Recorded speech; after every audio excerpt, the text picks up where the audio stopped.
Many Hindus feel no shame in making the most absurd ahistorical statements. For example, the Sanskrit term Vimana means a palace that flies through the sky. In the late 19th century, the Hindu reformer Dayananda notes that the Vedas mention Vimana. This is proof that ancient Hindus had developed airplanes thousands of years before the Wright brothers. Do you believe in ancient spacecraft, Hindu spacecraft? Yeah, I'd show you the Indian. So was the first man on the moon one of these Hindu sages? Were the rishis the first men on the moon, or Mars? Elon Musk wants to go to Mars, but I guess the ancient Hindus already were on Mars. Maybe Jupiter, maybe even though it's a 2 minute. Other planets out of the solar system.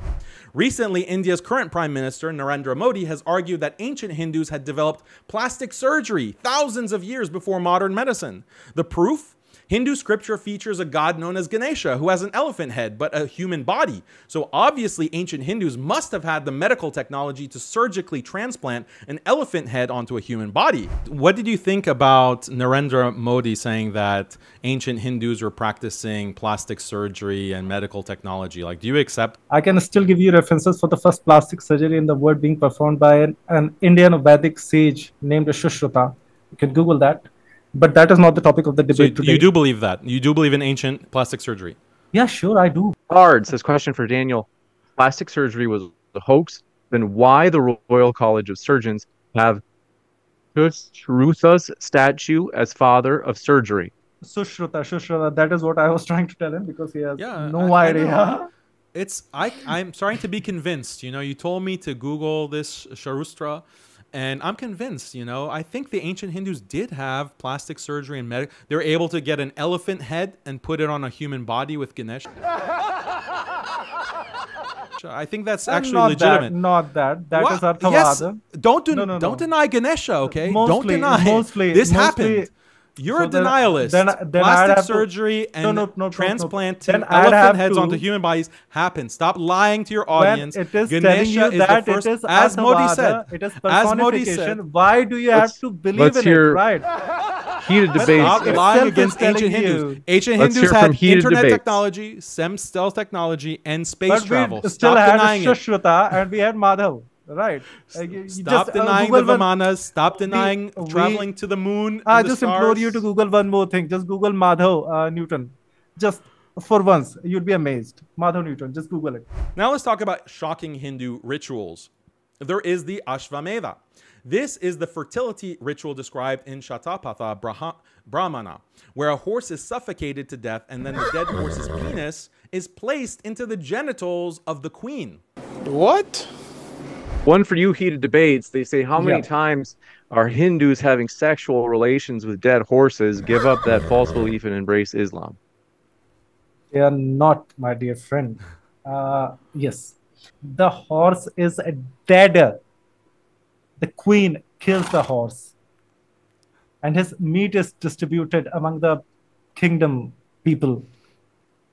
Like killing me. Anfa says, question for heated debates. Answer the question on the Hindu rite of the ritual of bestiality with a woman and a horse. Something we should practice today or no? No, you should not at all practice bestiality. Because you can see in my videos on Ashwamedh Yajna, I can, if I could share the screen, I'll show you this full video. Because that horse, the sect that does it in the way it is described, that horse is cut into 3 pieces. Can you please name this guy for me so that I can abuse him personally?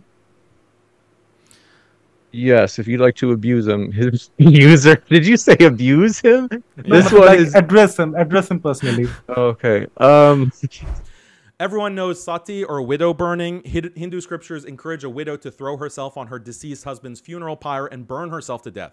Hindu apologists quickly point out that widows are not forced to do sati, they freely choose to do it. But what they conveniently forget to mention is that Hinduism generally prohibits widows from remarrying after their husband's death.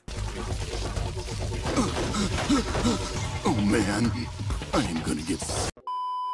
Women used to live with their husbands, be in relationship with their husbands at such an age that the only love after their family they felt was for their husbands.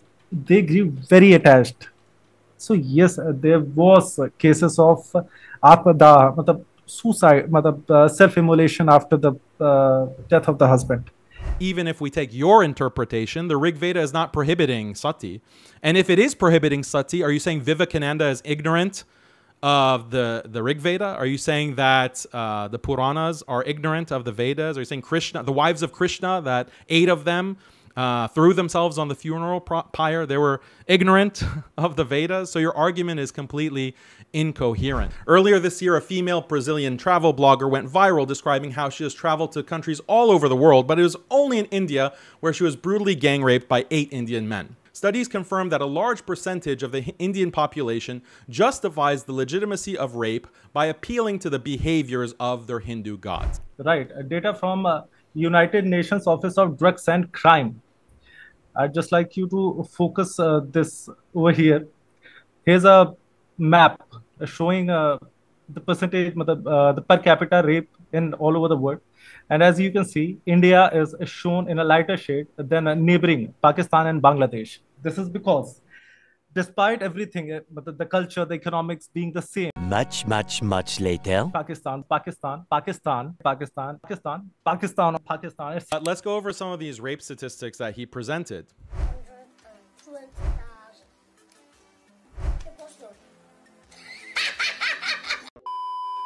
The point is not statistics. So if you notice the argument that I made, I point to the texts within Hinduism. If your gods are depicted in these holy scriptures as engaging in rape and gang rape, then that's going to have an effect on your society. I'm pointing to the texts. And in Islam, he didn't point to any text that says that a man can go and just grab someone and rape them, or their own daughter, rape their own daughter. Where are the texts? You can refer to Matsya Purana Adhyay. This union is not the subject of the organs. It is personification. Before Daksha, there was no sexual reproduction. After Daksha is what we consider the first organism to have sexual intercourse to produce their offsprings. Matsya Purana, Chapter 5. We're talking about the texts. You're not addressing the texts that are describing these gods as engaging in rape and gang rape. You tried to reference or to explain Brahma and his incestuous attraction to his own daughter. You gave a kind of explanation for that. I'll address it. Yeah, it's crazy that even animals are not safe in India. He gave a kind of apologetic explanation that, no, this is prior to sex even existing. Let's read the whole thing. This daughter of Prajapati, meaning Brahma, became ashamed on noticing her father's lecherous love for her. Hence, she assumed the form of Rohita deer. Inclined to have sexual dalliance with her, Brahma too took the form of a deer. As she went ahead in the guise of a female deer, he too followed her. On seeing him intent on having sexual intercourse with his daughter, all the deities condemned him.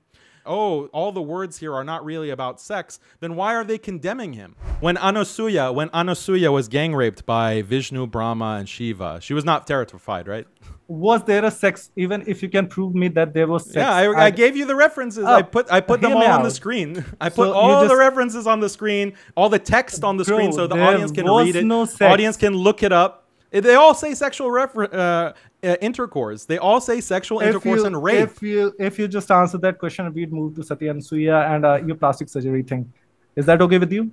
This is the difference. This is the difference between a Muslim critique and Islamic critique. All right, it's to do this, talking gentlemen. about theology. I'm bringing up texts. I'm bringing up all these references, and he just focuses on one word that I've responded to. You even in Hinduism, do you think girls should be able to study the Vedas? Should girls study the Vedas? Yeah, should they should just. But then why is the Vedas prohibited? Sir, dear sir. Please Google Gargi, G-A-R-G-I. Google it. Just Google it out. Google it. Can Google that. Sir, dear sir, please Google, please. I have to Google everything, huh? Basically, I have proved that despite being in a relationship with a guy for 3 years, she was clearly not attracted towards him and she was horrified on the sight of him. Not on the bed. Not on the bed that he's gonna me. He's gonna have sex with me. Okay, keep using the F word. Keep using the F word. I'm so sorry. I'm so sorry. One more time, and then we'll have to get into eating some beef.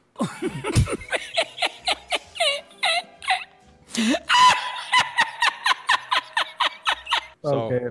Watch your mouth. Don't use that. Watch your mouth. Don't use the F word. Okay. Do not use the F word. Agreed. Accepted. The terrified isn't the first feeling that would be coming to her mind, bro. Well, you're not married. You don't have experience, apparently. So. No, but I have been in a relationship with a very virgin girl. Very virgin. Oh, okay. How old was she?